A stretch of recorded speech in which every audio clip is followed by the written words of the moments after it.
Hey guys, it's Milo here. I have a horrible, I don't know what it is, the flu, I think. So sorry if I sound like I do. You've probably seen by now reports and videos that allege that I'm some kind of apologist for pedophilia or some kind of enabler of child abuse. Nothing could be further from the truth. And I find those crimes to be absolutely disgusting. I find those people to be disgusting. And I think that my reporting on this speaks for itself. I've exposed 3 pedophiles in my career. One of them, Nicholas Nyberg, who was a anti-Gamergate activist who supported white nationalism and described himself as a pedophile. Another was Luc Bozier, a London entrepreneur, former business partner of Louise Mensch, who was caught asking for underage material online. And a third one, Chris Layden, is a London photographer who I exposed and who is about to start a rape trial as a result of my reporting. I've also, on many occasions, blisteringly criticized the left for its constant excuse-making over pedophilia. In particular, Salon, which publishes Todd Nickerson, a so-called virtuous pedophile, a guy who thinks that he's okay because although he's attracted to children, he doesn't actually do anything. I think my record speaks for itself, and the portions that were edited out of the videos that you've seen show, for instance, me saying that I agree with the current age of consent, that I support, I support the current age of consent, that it's, quote, about right, end quote. I think that people can put 2 and 2 together and work out why this video is coming out now. This stuff that's been on the internet for a really long time. I think people can understand, you know, obviously there's frustration from some bits of the Republican establishment, but I don't want to blame anyone because I said the things that you've seen, and some of them were very stupidly worded. Some of the wording that I used was dumb. And if I could go back, in most cases, you guys know, if I say something outrageous or offensive, in most cases my only regret is I didn't piss off more people. But in this case, if I could do it again, I wouldn't phrase things the same way, because it's led to confusions. For instance, I was told that one of the numbers that people are fixating on is 13, and the implication that I was advocating for sex between 13-year-olds. Well, the video that came out was edited to include a section where I said that consent was arbitrary and oppressive, but that was from a discussion about affirmative consent on college campuses. That was placed next to a section about 13-year-olds to make it look like I was saying that consent for 13-year-olds was arbitrary and oppressive, and that's not the case. When I spoke about relationships between older men and younger men, I used the word boys, and I shouldn't have done that. Gay people do say like boy and girl to mean people of consenting adults very often. Sometimes it's usually like the passive partner gets to, is the boy. But I understand that straight people wouldn't necessarily know that. And so, that I wouldn't do again. All I would reiterate is, you guys know that I can make edgy jokes. You guys know that I can sometimes push the boundaries of acceptable humor. This is one of those cases in which I should have phrased things differently. And these videos from a year ago and a year and a half ago, and I really just had no idea I was going to end up being this famous. Late, boozy, long live streams. I phrased things poorly, and I enabled my detractors and critics to assemble material that looked very damning, but which does not reflect my opinions. So for that, I'm sorry, because I know that a lot of you are out there defending me and wondering how to do that, because the material does look so unpleasant and distasteful. Another thing that looks unpleasant and distasteful about it is the tone in which I'm talking. I would just say this. This is something of which I was a victim. It's something that I lived through. It's something that happened to me. It didn't ruin my life. And the reason it didn't ruin my life is I had laughter and I had humor, and I was able to turn it into a joke, and I was able to brush it off and make jokes, make what would or obviously jokes, like getting head from a priest kind of jokes.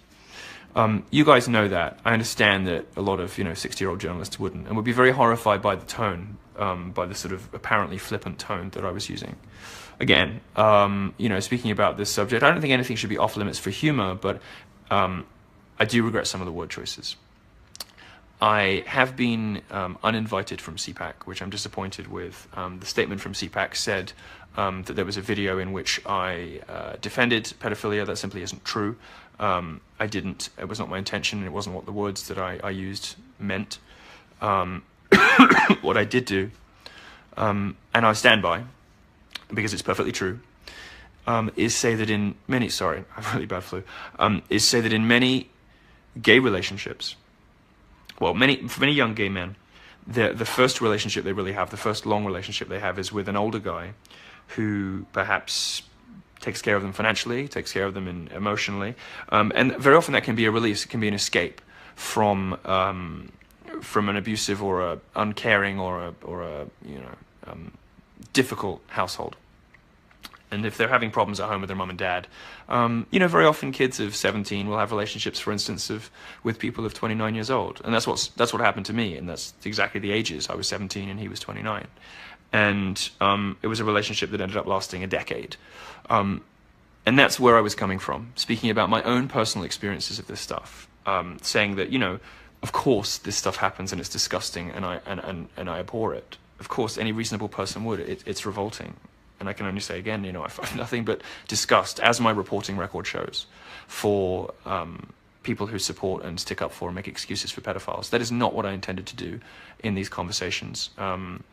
And speaking from my own personal experience, all I was seeking to convey was that I had a relationship, I had an experience as a 17-year-old with a 29-year-old guy that turned into a 10-year relationship. I mean, my first real proper boyfriend was the guy I ended up being with for 10 years. I'm not with them anymore, but that's a sizable relationship, and not the sort of abusive caricature of older man kind of abusing and disposing of a younger boy.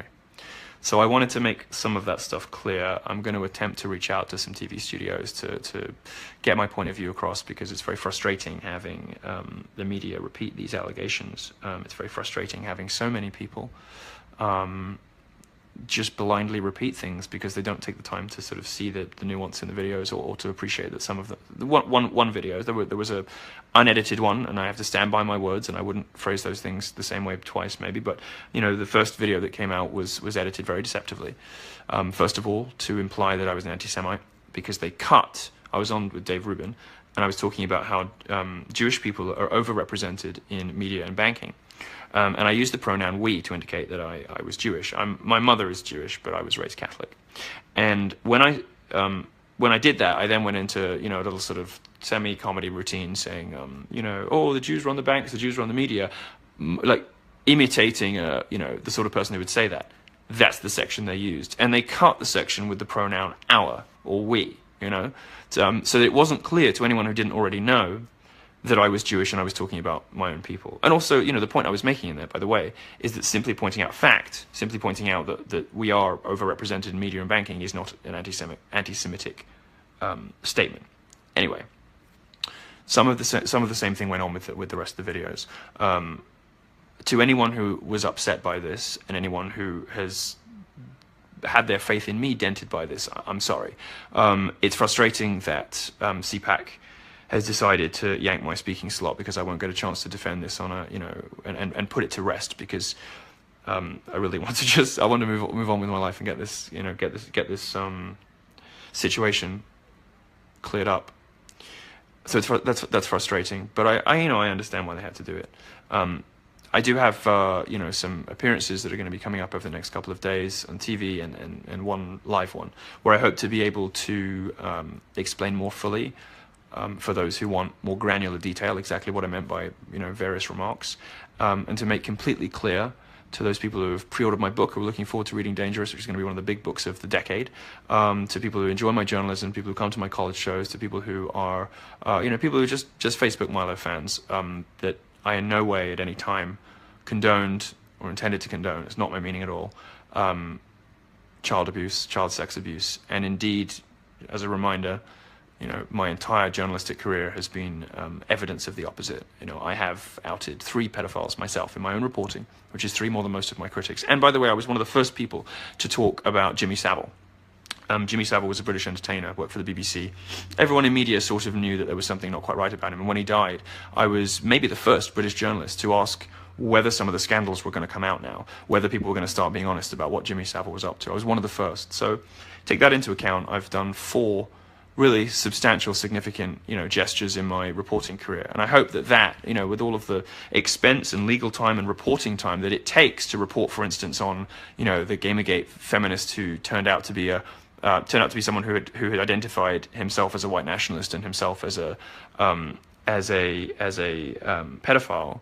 The amount of time it takes to report and all that stuff, to check your facts, to get it through legal, the amount of resources I had to call on from my bosses. This is real stuff. It takes time, it takes effort, and that is a pretty strange way to proceed if you are somebody who turns a blind eye to pedophilia. So thanks for listening, and I hope that's cleared it up for you. I'll be